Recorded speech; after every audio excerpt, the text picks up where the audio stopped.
So hello friends, welcome back to new mini vlog. तो आशा करते हैं आप सब अच्छे होंगे और हम भी बिल्कुल अच्छे हैं। तो आज के जो टॉपिक है थोड़ा सा यूनिक है एक्चुअली। मैंने बहुत से लोगों से सुना तो उस बारे में मुझे लगा क्यों ना मैं आपके साथ में डिस्कस करूँ। आपसे भी जानना चाहूँगा क्या आपके साथ भी ऐसा होता है? जैसे होता है 4 से 5 बजे के बीच जो आँखें खुल जाती है। वैसे नॉर्मली होता है कि कुछ लोग होता है कि ब्रह्म मुहूर्त में उठते हैं, जैसे मैं भी उठती हूँ। बट कुछ लोग इसको शायद कुछ प्रॉब्लम लेकर समझते हैं कि उनके लिए थोड़े सही कि ये प्रॉब्लमेटिक सिचुएशन है। But I just wanted to know कि आपके साथ भी ऐसा होता है। वैसे जो हमारी बॉडी का एक नेचुरल जो होता है ना, स्लीप वेक एक साइकिल होता है। तो इसमें क्या होता है, सुबह 4 से 5 बजे के आसपास ना जो एक लाइट स्लीप स्टेज होती है, तो उसमें कुछ हल्की सी भी अगर डिस्टर्बेंस होती है तो लोग उसमें सोते हुए उठ जाते हैं। और लाइक कभी कभार ऐसा भी होता है कि हमारा शेड्यूल ऐसा होता है कि जिसकी वजह से हम टाइम से सो नहीं पाते हैं और बीच बीच में हमारी जो आँखें वो खुल जाती है। तो सबका अपना अपना एक अलग अलग प्रोस्पेक्टिव होता है। लेकिन अगर आप कुछ रीज़न्स मैं ये भी मानती हूँ कि अगर आप थोड़ा इमोशनली स्ट्रेस में हैं या किसी तरह का कोई भी दुख है आपके पास या ब्रीदिंग इशू है, जैसे लाइक किसी को स्नोरिंग या एलर्जी वगैरह जैसे होता है, कुछ लोग फेस करते हैं, तो इस वक्त भी होता है कि उन लोग को ज़रा सा भी कुछ भी हलचल होता है, कुछ भी मूवमेंट होती है तो उनकी आँखें खुल जाती है।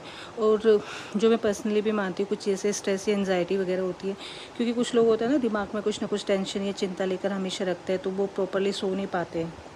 अब चाहे आप उसको कॉन्शियसली लगाओ या फिर सबकॉन्शियसली, तो वो होता ही होता है, क्योंकि जो उनकी नींद है ना वो टूट जाती है, वो सही से नहीं सो पाती।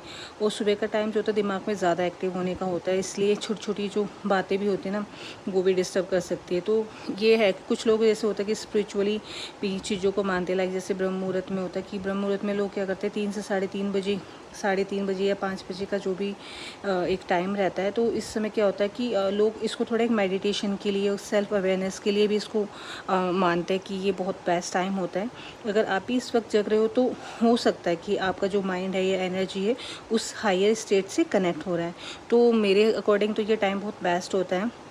साथ ही इसके कुछ फिजिकल रीजंस भी होते हैं, जैसे कि रात में ज़्यादा पानी पीने से भी होता है कि आपको बार बार वॉशरूम के लिए जाना होता है। कुछ लोगों का होता है ब्लड शुगर जो लो होता है, या फिर उनका जो डाइजेस्टिव सिस्टम होता है, या कुछ भी इशू ऐसे हो सकते हैं। लाइक कुछ लोगों का होता है कि सोने के दौरान उनको ब्रीदिंग का इशू होता है कि वो प्रॉपर ब्रीद नहीं कर पाते, या फिर रात को कुछ चाय कॉफ़ी अल्कोहल वगैरह ऐसी चीज़ें लेते हैं जो नींद को डिस्टर्ब करती है। तो ऐसी कुछ ये सब्सटेंस होते हैं जो नींद की क्वालिटी को ख़राब कर देते हैं, और आपको आधी रात को भी सुबह जल्दी जल्दी आंखें खुल जाती है, बार बार वॉशरूम के लिए जाना होता है। तो आपको बस क्या करना है, आपको रेगुलर स्लीप रूटीन बनाना है। सोने से पहले स्क्रीन मोबाइल टीवी सब बंद करना है। साथ ही आपको डीप ब्रीदिंग या फिर मेडिटेशन स्टार्ट करो सोने से पहले। रात को ये कैफीन वाली चीज़ें बिल्कुल अवॉइड करो। वो हो सकता है कि आप अगर डेली हो रहा है तो आप किसी डॉक्टर से कंसल्ट कीजिए।